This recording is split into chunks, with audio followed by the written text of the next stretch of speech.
예, 오늘 말씀은 시편 103편입니다.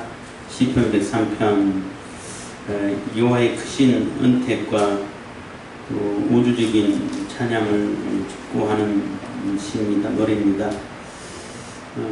하나님께서 은혜를 베푸시고 인자하셔서 우리를 용서해 주시고 붙잡아주시고 그에 비해서 우리 인간들은 너무나 나약하고 또 너무나 짧은 인생을 살고 잠깐 있다 없어지는 그러한 인생인데, 그러한 인생을 향해서 하나님께서 한없는 은혜를 베풀으시고 무한한 또 복을 은혜를 베풀으시고 또 용서해 주시고 또 우리를 용서하신 그 죄는 다시 생각지 않고 기억지 않으시고 이렇게 하시는 그 하나님이신데, 그 하나님이 온 우주를 통치하고 다스리시고 계시는 그 하나님께 모든 존재들 인간뿐만 아니라 사람들뿐만 아니라 천군천사들도 모든 우주 만물이 다 하나님을 찬양하기를 촉구하고 또 그 찬양이 당연하다는 것을 나타내는 시라고 말할 수 있습니다. 103편 이 시는 다윗의 시라고 이제 저자는 나와 있어요. 그래서 언제 지었는지 그 배경이 어떤지는 잘 알 수가 없습니다. 그렇지만 내용을 읽다 보면은 다윗이 병도 알아보고 또 큰 죄를 지어갖고 또 혼나고 또 하나님께 용서도 받고 이런저런 지어서 또 하지 말라는 또 인구조사 교만해서 하다가 또 혼나고 이런 과정을 다 겪은 다음에 논인의 지은 시가 아닐까. 그래서 하나님께서 이렇게 나약하고 보잘것없고 이러한 인간의 아주 미미한 인간에 불과한데 그 하나님 그에 비해서 하나님은 영원하시고 또 전능하시고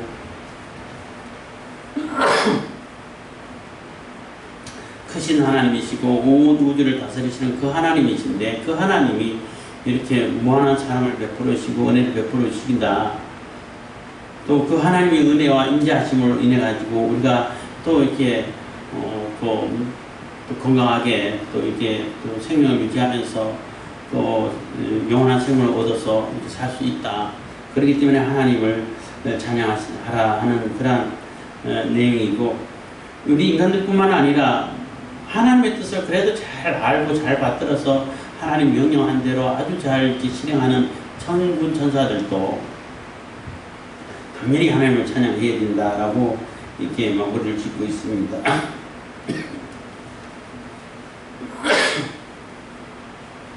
1절입니다. 103편 1절입니다. 내 영혼아 여호와를 송축하라. 내 속에 있는 것들아 다 그 성호를 송축하라 해서, 내 영혼아 여호와를 송축하라. 내 속에 있는 것들아 다 그 성호를 송축하라 해서, 내 영혼부터 내 속에 있는 어떤 것이, 내 속에 있는 것이란 얘기는 내 마음속, 생각속, 여기서는 내 속이라 그러면 내장이라 그러는데,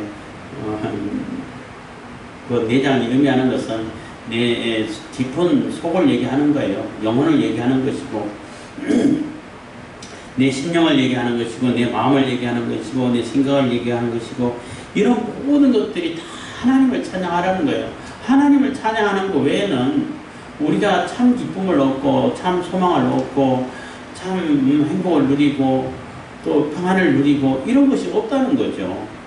다윗이 나름대로 경험해보고 겪어보고 또 죄에 빠져가지고 허덕이기도 하고 병에 걸려가지고 죽을 뻔하기도 했고, 이런 과정을 거쳐가면서 하나님의 인자하심, 하나님을 찬양하는 것이, 하나님을 찬송하고 하나님의 이름을 높이고 하나님께 영광 드리는 것이 인간의 가장 그 본분이고 또 당연히 해야 할 일이다 보니까, 그럴 때 가장 인간의 가치가 높아지고 가장 즐겁고 가장 행복하고 또 가장 이렇게 또 이 평안을 누린다라고 이렇게 경험한 그 경험에 의해서 내 속에 있는 모든 것들아 다 찬양해라. 내 영혼뿐만 아니라 내 속에 있는 생각들 또 마음들 별거 얘기하니까 그렇게 많이 생각 안 나는데 그러니까 내 속에 있는 모든 것들이 다 하나님을 찬양하라 하고 권고를 권면을 하고 있는 겁니다. 자기 스스로 권면하는 거죠. 2절입니다. 내 영혼아 여호와를 송축하며 그 모든 은택을 잊지 말지어다. 그래서 내 영혼에게 여호와를 송축하고 찬양하고 하나님께 영광 돌리고 하나님의 이름을 높이고 이렇게 하면서 그냥 아무 생각 없이 하는 게 아니라 그동안 베풀어 주신 하나님의 은혜가 얼마나 크신 은혜인지 하나님께서 얼마나 많은 은혜를 베풀어 주셨는지 그거 생각하면서 잊어버리지 말고 생각하면서 이렇게 찬양을 하라는 것입니다.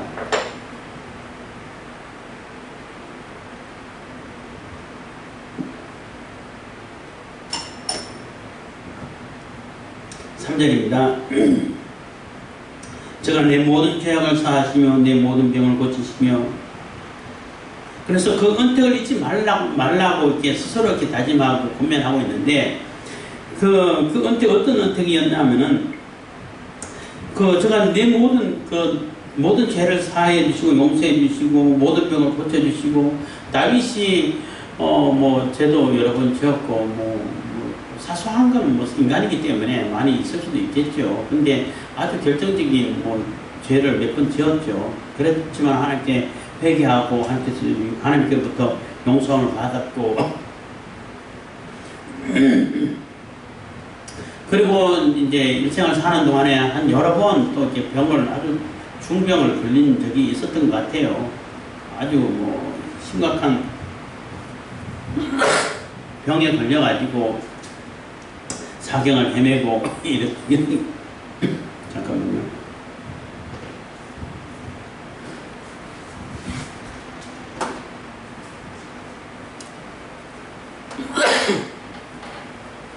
중병에 걸려서 사경을 헤매고 그러는 가운데 하나님께 간절히 기도해서 하나님께서 고쳐주시고 이러한 여러 번의 과정이 있었던 것 같아요.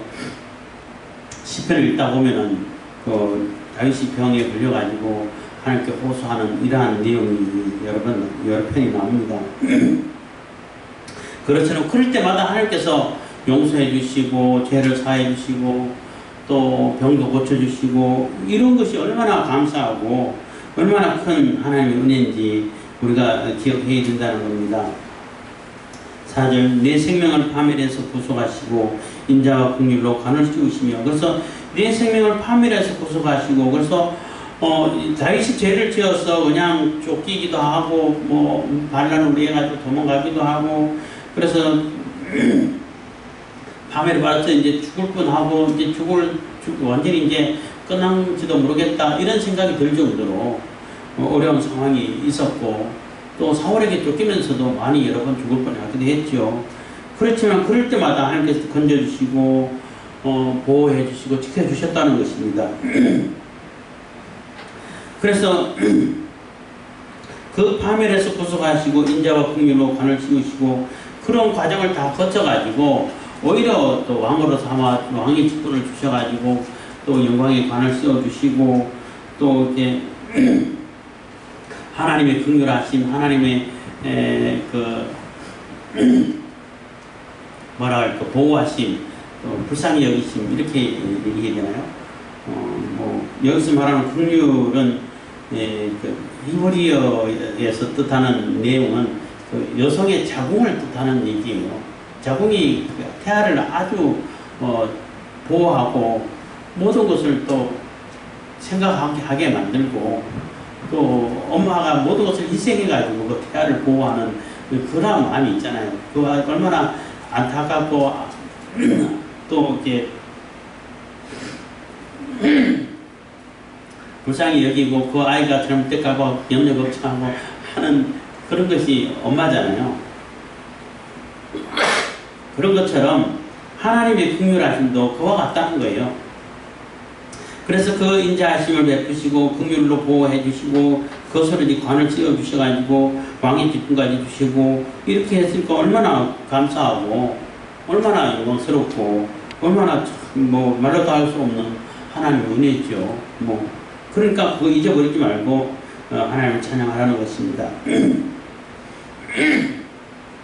좋은 것으로 내 소원을 만족케 하사 내 청춘으로 독수리같이 새롭게 하시는도다. 그래서 좋은 것으로 내 소원을 만족케 하사. 그래서 다윗이 소원하고 다윗이 기도하는 것보다도 훨씬 더 좋게끔 더 풍성하게 하나님께서 은혜를 베풀어 주시고 이끌어 주셨다는 것입니다. 그리고 내 청춘으로 독수리가 같이 새롭게 하시는도다 해서 독수리가 가끔가다 하는지 해마다 하는지는 모르겠는데 털갈이를 한다고 그래요.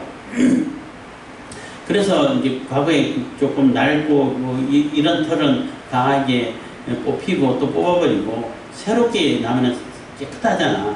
그러다 보니까 항상 이제 새롭게 시작하고 새 힘을 얻어가지고 뭐 하는 것처럼 보이잖아요. 거기에 비유해서 쓴 것이다라고 말하는 것입니다. 그래서 특히 옛날 사람 같은 경우는 훨씬 더 독수리가 한 해 지나고 또 새로워지고 한 해 지나고 새로워지고 이렇게 보일 거 아니에요.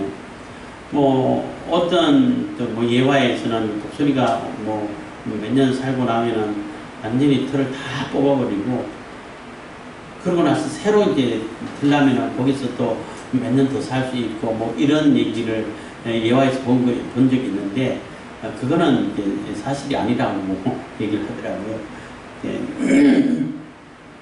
어디서 유튜브에서 봤는지 모르겠지만 그거는 그렇지 않다라는 것을 얘기하는데 어쨌든 털갈이 하면서 뭐 깨끗한 털이 이렇게 나와가지고 새롭게 딱 이렇게 자태를 뽐내게 되면은 훨씬 새롭게 보이죠. 그것처럼 좀 비유라고 말할 수 있습니다. 그래서 다윗이 이렇게 늘 새롭게 늘 청춘처럼 이렇게 지낼 수 있도록 하나님께서 셈을 주셨다는 겁니다. 6절입니다. 여호와께서 의로운 일을 행하시며 압박당하는 모든 자를 위하여 판단하시는도다. 그래서 여호와께서 의로운 일을 행하시며 하나님은 의로운 일을 행하시죠. 하나님이 행하시는 것이 바로 의입니다. 그리고 압박당한 자는 아마 다윗 자신을 얘기할 수도 있어요. 처음에는 사울에게 많은 압박을 당했죠. 그리고 또 이제 왕이 돼가지고 9년 동안에 또 죄에 빠지고 하는 그 과정을 통해서 아들에게도 압박을 당하고 또 많은 또 반란들도 여러 번도 있었고 이런 상황을 거치다 보니까 그 당하는 모든 자를 위해서 그래서 다윗을 대표로 해가지고 하나님의 의를 지키면서 하나님의 말씀을 따르고 하나님을 의지하는 이 모든 사람들 그러면서도 압박당하는 모든 자들을 위해서 하나님께서 올바른 판단, 의로 판단하시고 정의롭게 판결을 하셔가지고 심판하셔서 건져주시고 또 악인들은 심판하시고 하신다는 것입니다. 7절입니다. 그 행위를 모세에게 그 행사를 이스라엘 자손에게 알리셨도다. 그래서 하나님이 어떻게 하시고 하나님이 어떻게 우리 인간을 다스리시고 하나님께서 우리 인간에게 무엇을 원하시는지는 모세를 통해 가지고 율법을 주면서 또 이스라엘에게 하나님께서 어떤 일을 하셨는지를 다 나타내 보이셨다는 거예요. 성경 이런 표현이 나올 때마다 얘기를 합니다만은 하나님께서 법치, 민주주의하고 할 때 법치 얘기하는데 법치가 하나님께서 정하신 거예요. 하나님께서 율법을 주시면서 이 법대로 살아라. 이 법을 근거로 해가지고 통치를 해라. 왕을 세울 때도 율법 사본을 준다고. 그럼 그 얘기는 이 율법을 근거로 해가지고 말씀을 지키면서 율법으로 통해가지고 통치하라는 그런 뜻이거든요. 하나님도 하나님께서 세우신 법을 스스로 허물지 않으셔요. 스스로 허물지 않으시고 그 법에 의해서 움직여 갈 수 있도록 그리고 심지어는 하나님 자신도 그 법을 세워놓고 이거 먹으면 그냥 반드시 죽을 거야 해놓고 법을 세워놓고 우리 인간을 완전히 다 이렇게 소멸시키기는 다 심판하기는 또 이렇게 마음이 안타깝고 하니까 자기 아들을 보내셔가지고 그 아들이 대신 지게 만드시고 그게 다 법치예요. 그 법에 따라 움직인다고. 근데 굳이 가만히 생각해보면은 전지전능하시고 뭐든지 다 하실 수 있는 하나님이신데 그 하나님은 굳이 법을 안 따라도 되잖아. 마음대로 하셔도 뭐 누가 뭐라고 그러겠어요. 하나님이신데. 그렇지만 하나님은 그렇게 안 하신다는 거예요. 하나님도 그 법을 따라가지고 법에 의해서 이게 통치하고 움직여 갈 수 있도록 했는데 인간이 지 맘대로 한다고 그러면 되겠어요? 안 되죠. 당연히. 거기까지만 하겠습니다. 그래서 여호와께서 의로운 일을 행하시며 압박당하는 모든 자를 위하여 판단하시는도다. 그 행위를 모세에게 그 행사를 이스라엘 자손에게 알리셨도다. 8절입니다. 여호와는 자비로우시며 은혜로우시며 노하기를 더디하시며 인자하심이 풍부하시도다. 그래서 그 여호와 하나님은 자비롭다. 늘 사랑을 베풀어 주시고 또 은혜를 베풀어 주시고 우리를 측은히 여겨주시고 우리를 보호해 주시고 이러한 분이시라는 얘기예요. 은혜로우시고 그리고 노하기를 더디하신다는 얘기는 금방 막 제대로 말 안 들으면 바로 거기서 막 혼내고 바로바로 징계하고 그냥 심판하고 이러지 않으신다는 거예요. 참아주고 기다려주고 또 권면하고 그게 아니라고 얘기해 주시고 이렇게 여러 번 우리 인간들에게 또 사람 연약한 것을 아시기 때문에 바로 잡을 수 있도록 회개할 수 있도록 기회를 여러 번 주신다는 거예요. 뭐 천사 얘기를 하는데 천사들에게는 기회를 안 줬죠. 한번 거역하면 글로 끝나버리죠. 심판으로 지옥의 형벌로 심판해버리시는데 사람에게는 그렇지 않다는 거예요. 기다려주고 또 참아주고 또 자꾸 권고해주고 가르쳐주고 그렇게 기다리신다는 거예요. 그래서 노하기를 더디하신다는 거예요. 안 하신다는 건 아니에요. 노를 전혀 안 하신다는 건 아니기 때문에 더디하실 분인 것이지 노하시는 하나님이셔요. 그래서 하나님 말씀대로 살지 않고 하나님을 거역하고 하면 그 진노를 당할 수밖에 없게 되는 겁니다. 그러니까 진노하심이 있기 전에 빨리 돌이키고 돌아와야겠죠. 그 인자하심이 풍부하시도다. 그래서 하나님께서 우리에게 베푸신 그 인자하심은 너무나 풍성하게 또 우리를 이렇게 은혜를 베푸시고 인자를 베풀어 주신다는 겁니다. 9절입니다. 항상 경책지 아니하시며 노를 영원히 굶지 아니하시도다. 그래서 항상 경책지 않다는 얘기는 아까 얘기한 것 같은 얘기인 거예요. 이렇게 잘못할 때마다 바로바로 그냥 지적을 하고 바로 그냥 심판하고 형벌을 하고 그러지 않는다는 거예요. 기다려주고 참아주시고 하신다는 거죠.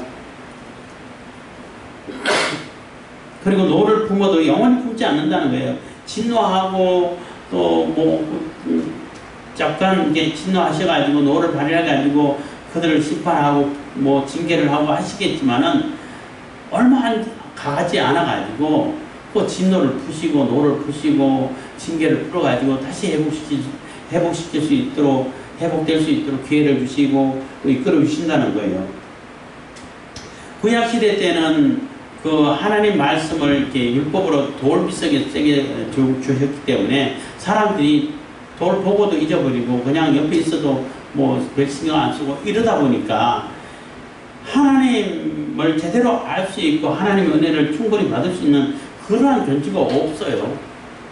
그래서 율법을 가지고 심판을 하시지만은 율법으로 구원받을 수 있는 존재가 없어요. 왜냐하면 인간이 약하기 때문에. 율법이 부족한 것이 아니라 율법은 완전한데 인간이 그 완전함을 따라갈 수가 없기 때문에 그래서 예수님께서 오심으로 인해 가지고 예수님을 통해 가지고 우리 마음속에 아예 마음속에 빛색을 세워 가지고 딱 하나님 말씀을 새겨놔버려요. 성령을 내재하심으로 인해 가지고 그러면 절대 잊어버리지 않잖아요. 누가 뺏어갈 수도 없고 또 멀리 가가지고 일부러 배우러 가지도 않아도 되고 어떤 분이 하나님이신지 하나님의 뜻이 무엇인지 하나님께서 무엇을 기뻐하시는지 이렇게 생생하게 알 수 있도록 해주신 것이 바로 우리가 성령을 통해 가지고 성령께서 내재하시는 예수님을 통해 가지고 구원 베푸신 그 은혜의 복음이 되는 것입니다. 그래서 항상 경책지 아니하시며 노를 영원히 품지 아니하시리로다. 10절 우리의 죄를 따라 처치하지 우리의 죄를 따라 처치하지 아니하시며 우리의 죄악을 따라 갚지 아니하셨으니 그래서 뭐 이것도 같은 얘기인 겁니다. 우리의 죄를 따라서 처치한다는 얘기는 죄 지을 때마다 바로바로 그 심판해버리면은 뭐 존재할 수 있고 살아남을 수 있는 사람 하나도 없죠. 그렇게 하기 때문에 죄를 따라가지고 일일이 다 처치하고 그러지 않으신다는 겁니다. 조금 기다려주시고 참아주시고 회개할 기회를 주시고 하신다는 거죠. 우리의 죄악을 따라 갚지 아니하셨으니, 그래서 죄악을 따라가지고 다 갚지를 않으신다는 거예요. 그러면은 뭐 인간 남아 존재하는 인간이 없죠. 그래서 이것이 이제 사람들이 그걸 또 악용하는 경우들이 많죠. 뭐 시편에도 그런 얘기 있습니다만은 내가 참아주고 기다려주고 이렇게 좀 그렇게 했더니 소리가 거기 있었어요? 언제 있었어? 못 봤는데. 예. 그래서 무슨 얘기 하는 거죠? 11절. 11절은 맞는데 얘기하던 것이죠. 이는 하늘이 땅에서 높은 같이 11절입니다. 그러니까 10절 우리 죄악을 따라 갚지 아니하셨으니, 그래서 우리 죄를 일일이 다 이렇게 죄를 지을 때마다 그렇게 심판하지 않으셨다는 거예요. 그러니까 사람들이 그거를 이제 악용해가지고 하나님이 심판하지 않으셔. 하나님은 죄를 지어도 몰라. 이렇게 해가지고 카드낙을 다 하는데, 그러니까 내가 참아주니까 하나님도 나도 너처럼 그렇게 그럴 줄 알고 그렇게 하느냐 하고 악인을 책망하는 그런 시들도 나오죠. 그렇게 악용하는데, 그렇게 악용하면 인간이 그게 뭐 잔머리 쓰고 지혜로운 것처럼 보이지만은 그것처럼 머리 쓰건 자가 없어요. 그런다고 해서 하나님 심판 안 하시나요? 다 심판하죠. 11절입니다. 이는 하늘이 땅에서 높은 같이 그를 경외하는 자에게 그 인자심이 크심이로다. 그래서 하늘이 땅에서 높은 같이 그를 경외하는 자에게 그 인자심이 크심이로다. 그래서 하늘이 그러니까 하늘이 땅에서 높은 것처럼 하나님의 인자심이 한도 끝도 없이 높고 크고 깊다는 것입니다.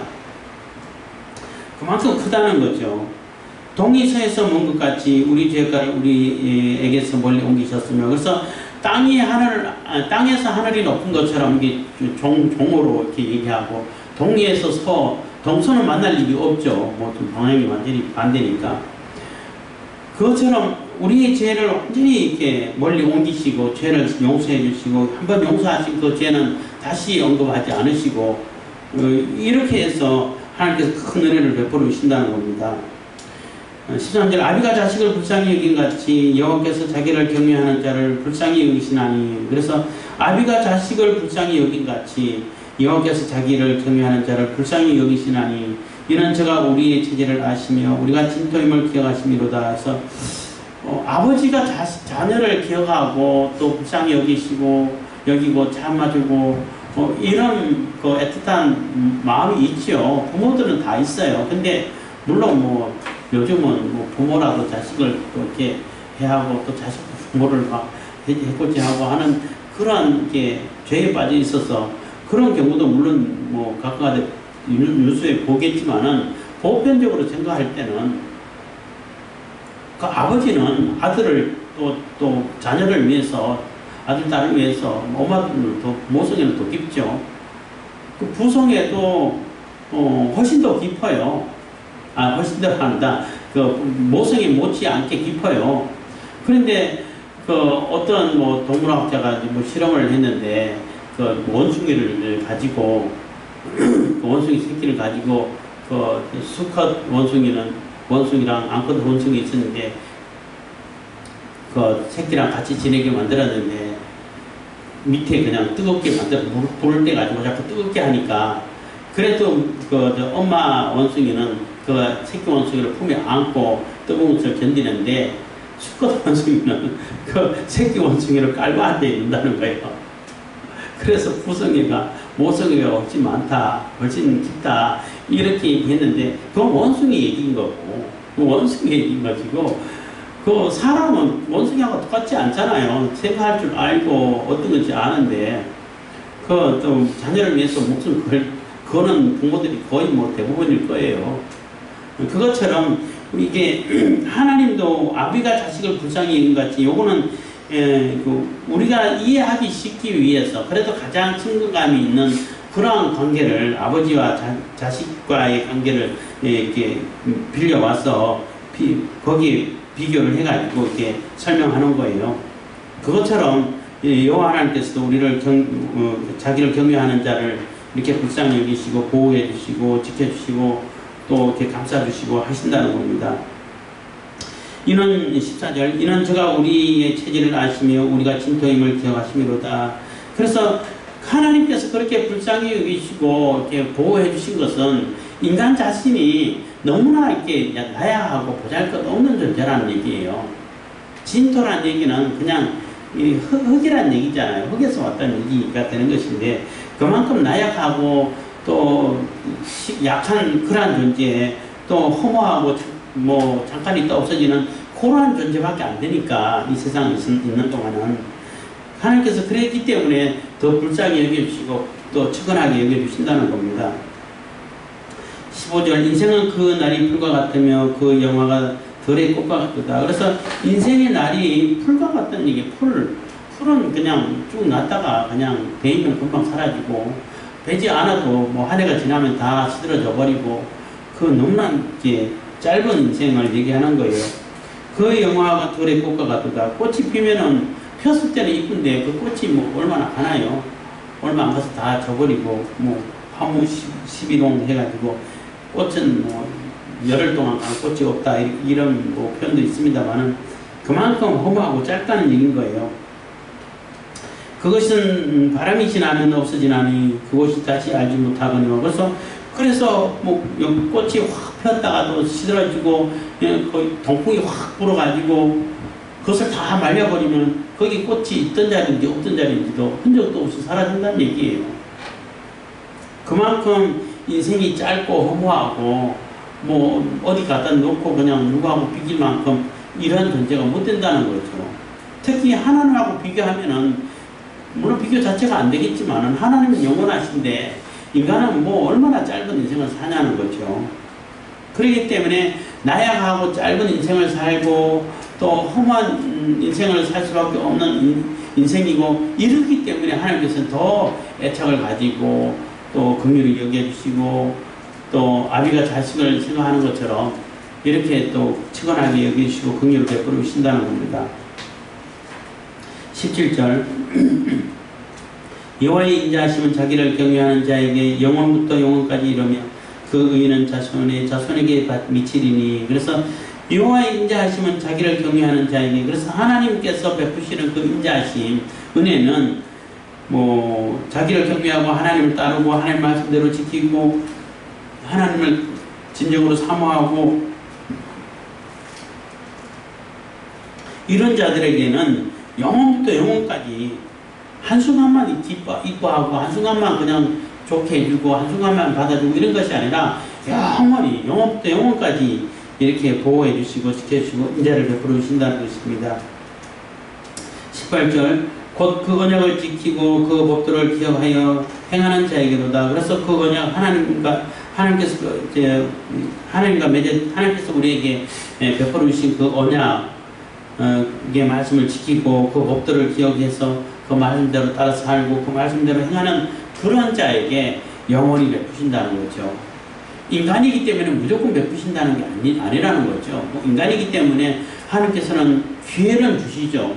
모든 인간에게 다 기회를 주셔요. 회개할 수 있는 기회를 주시고 기다려주시고 노하기를 더디 하셔서 참아주시고 해요. 그렇지만 끝까지 돌아오지 않으면, 끝까지 하나님께로 나아가지 않고 하나님 말씀대로 살지 않으면 결국은 심판해요. 너는 내 백성이라고 했던 그러한 이스라엘조차도 하나님 말씀대로 살지 않고 하나님 떠나서 하나님 상관없이 사니까 다 심판하잖아요. 그것처럼 심판하신다는 겁니다. 그래서 곧 그 언약을 지키고 그 법도를 기억하여 행하는 자에게로다. 19절 여호와께서 그 보좌를 하늘에 세우시고 그 정권으로 만유를 통치하시도다. 그래서 하나님은 그 보좌를 하늘에 세우시고 그 정권으로, 그래서 그 권력으로 하나님의 권세죠. 영원한 권세고 완전한 권세죠. 만유를 온 인류, 온 우주를 통치하신다는 것입니다. 그래서 그 보좌를 하늘에 세우셨다는 얘기는 하늘 위에 하늘 해가지고 그 우주 위에 하나님과 천사들이 계시는 천사들이 있는 거기에 하나님이 거기에 보좌를 만드셔가지고 온 우주를 다 통치하고 관리하고 또 주관하신다는 것입니다. 그만큼 하나님의 통치권은 영원하고 완전하고 우주적인 것이라고 말할 수 있는 거예요. 20절입니다. 능력이 있어 여호와의 말씀을 이루며 그 말씀의 소리를 듣는 너희 천사여 여호와를 송축하라. 그래서 인간은 너무나 나약하고 또 연약한 존재지만은 그런데 하나님께서는 더 연약하기 때문에 더 애착을 가지시고 더 불쌍히 여겨주시고 보호해 주시고 안타깝게 여겨주시고 기회를 주시고 이렇게 하죠. 근데 인간에 비해서 천사들은 굉장한 능력이 있죠.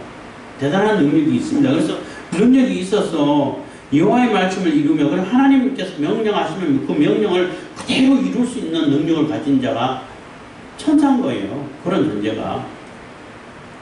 그 말씀의 소리를 듣는 너희 천사예요. 그래서 하나님의 말씀을 정확하게 듣고 그 들은 말씀을 그대로 실천할 수 있는 이런 능력을 가진 천사들, 인간에 비해서는 굉장한 능력을 가지고 있는 거죠.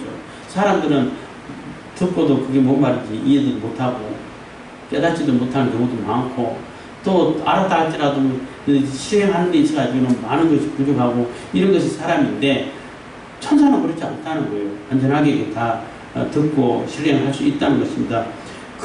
그러한 천사들이라 할지라도 여호와를 찬양하라는 얘기인 겁니다. 너희들이 하나님 말씀 듣고 그것을 실행할 수 있는 능력을 주신 그 하나님께 당연히 찬양해야 된다는 거죠. 21절 여호와를 봉사하여 그 뜻을 행하는 너희 모든 천군이여 여호와를 송축하라. 그래서 여호와를 봉사하여 그 뜻을 행하는 너희 모든 천군이여. 그래서 여호와를 하나님께 봉사한다는 얘기는 하나님의 심부름한다는 얘기인 거잖아요. 하나님을 섬기고 하나님을 심부름하고 하나님을 메시지를 들고 나가고 이러한 것이 천사들인데 그 봉사의 그 뜻을 행하는 너희 모든 천군 같은 얘기인 거죠. 천사나 천군 같은 얘기인데 그 천군 천사들 특히 여기서 천군 하면은 군사들 얘기하고 싸우는 천사들 얘기하는 것인데 다 하나님을 찬송하라는 겁니다. 여호와의 지으심을 받고 22절 여호와의 지으심을 받고 그 다스리시는 모든 곳에 있는 너희여 여호와를 송축하라. 내 영혼을 여호와를 송축하라. 그래서 내 영혼 나 자신도 하나님을 당연히 찬양해야겠지만은 하나님께로부터 지음을 받고 다스림을 받는 모든 곳에 있는 너희여. 그러니까 하나님의 다스림을 안 받는 곳이 사실 있어요? 없어요. 특히 이제 이 시를 쓰고 옛날 같은 경우에는 신 그러면은 그 지역신 민족신 지역신 해가지고 이스라엘이면 이스라엘만 관계하고 간섭하는 그런 신 블레셋이면 블레셋신 어디신 이렇게 생각하는 것이 대부분이었어요. 그래서 요나도 그런 인식이 있기 때문에 하나님께서 그 니느웨에 가가지고 그 회개하라고 외치라고 얘기할 때 도망가잖아. 그 이스라엘을 떠나면은 하나님 나 못 볼 거예요. 이렇게 해가지고 배 타고 저기 다시스로 가려고 도망가잖아요. 그러면 하나님은 이스라엘 안에만 계시는 하나님이시기 때문에 이스라엘만 간섭하시는 하나님이시기 때문에 못 잡을 거야. 이렇게 도망갔는데 하나님이 못 잡으시나요? 풍랑을 통해서 파도를 통해 가지고 그 배를 아주 정조준해 가지고 파도를 쫙 미사일 쏘듯이 쏴가지고 막 뒤집어 놓으려고 그렇게 했다고 표현하는데 어쨌든 지역신이고 민족신이고 이런 개념이 이방 사람들에게 대부분 다 있지만은 이 시인 다윗은 그렇지 않다는 거예요. 모든 존재, 모든 우주, 모든 만물을 다 다스리신다는 거예요. 그렇기 때문에 그 모든 피조물, 하나님께로부터 지원받은 모든 존재들은, 그러니까 하나님 외에는 모든 존재죠. 다 지음을 받았으니까 다 찬양하라는 것입니다. 그래서 우리가 하나님을 찬양하는 것이 얼마나 큰 기쁨이고 감사하고 얼마나 큰 혜택이라는 것을 기억하셔야 돼요. 우리에게 큰 특권이라고 말할 수 있어요. 응? 또 우리가 하나님이 우리를 그렇게 창조하셨어요. 찬양하라고 창조하셨어요. 그러니까 창조 목적대로 우리가 쓰임받고 사는 것이 가장 큰 행복이고 가장 큰 영광이고 가장 큰 높은 가치를 부여받게 되는 거예요. 그래서 하나님을 찬양하고 하나님께 영광 돌리고 하나님의 영광을 드러내는 그러한 존재는 뭐 어마어마한 귀한 존재가 되는 거예요. 뭐 이럴 때마다 자꾸 얘기하는데 다 하나님의 영광이고 하나님의 영광만 찾으면 자기 영광은 언제 찾아? 이렇게 얘기하는 사람을 뭐 옛날에 들은 적이 있는데 그것만큼 어리석은 생각은 없어요. 자기 영광 찾으면은 뭐 여기도 말했지만은 그냥 티끌의 영광밖에 없어요. 진토의 영광밖에 없어. 거기 무슨 영광이 있어요? 무슨 가치가 있어요? 깨지면 그냥 버렸다가 다른 포로 또 만들면 되는데 그런 뭐 하찮은 영광을 얻기 위해 가지고 하나님의 영광 다 버리고 하나님께 하나님께서 지으신 창조 목적을 다 뭐 거역해 가지고 살고 그러면 자기 영광을 찾을 수 있나요? 못 찾아요. 그거 티끌만한 영광도 못 찾는 거예요. 그렇기 때문에 하나님께서 우리를 지으신 것은 하나님을 찬양하라고 지으셨기 때문에 하나님을 찬양하고 사는 것이 가장 큰 행복이고 가장 큰 특권이고 가장 큰 이렇게 영광이고 또 가장 높은 가치를 부여받는 그러한 존재가 되는 겁니다. 그래서 다윗은 자기가 그러한 여러 가지 어려운 상황을 다 겪고 지나고 돌이켜보니까 들어온 다음에 돌이켜보니까 하나님을 찬양한 것만큼 뭐 우리가 영광스러운 것이 없고 행복한 것이 없고 영원히 하나님 은혜를 받을 수 있는 길이 없다는 거예요. 그러니까 당연히 내 영혼도 뿐만 아니라 모든 존재를 다 하나님 찬양해라. 그럼 그게 너네들이 가장 큰 복을 받고 가장 큰 영광을 얻는 그러한 것이 된다라고 이렇게 권면하고 있는 거예요. 그래서 우리 시편을 통해 가지고 기억할 수 있는 것은 우리가 하나님을 찬양하는 것이 가장 큰 복이구나, 가장 큰 은혜고 심지어는 그게 가장 큰 특권이구나 라고 생각할 수 있기를 바라고, 그래서 지금까지 베풀으신 그 하나님 은혜를 늘 기억하시면서 하나님을 찬양할 수 있기를 바라면서, 그러니까 하나님을 어떻게 찬양할 것인가는 또 사람마다 또 달라요. 그래서 내가 가지고 있는, 내게 있는 그것을 가지고 하나님을 다 찬양할 수 있는 그러한 저와 여러분들 다 되길 바라겠습니다. 기도하겠습니다. 사랑해 주신 감사합니다. 이 시간에도 은혜와 복을 베푸시는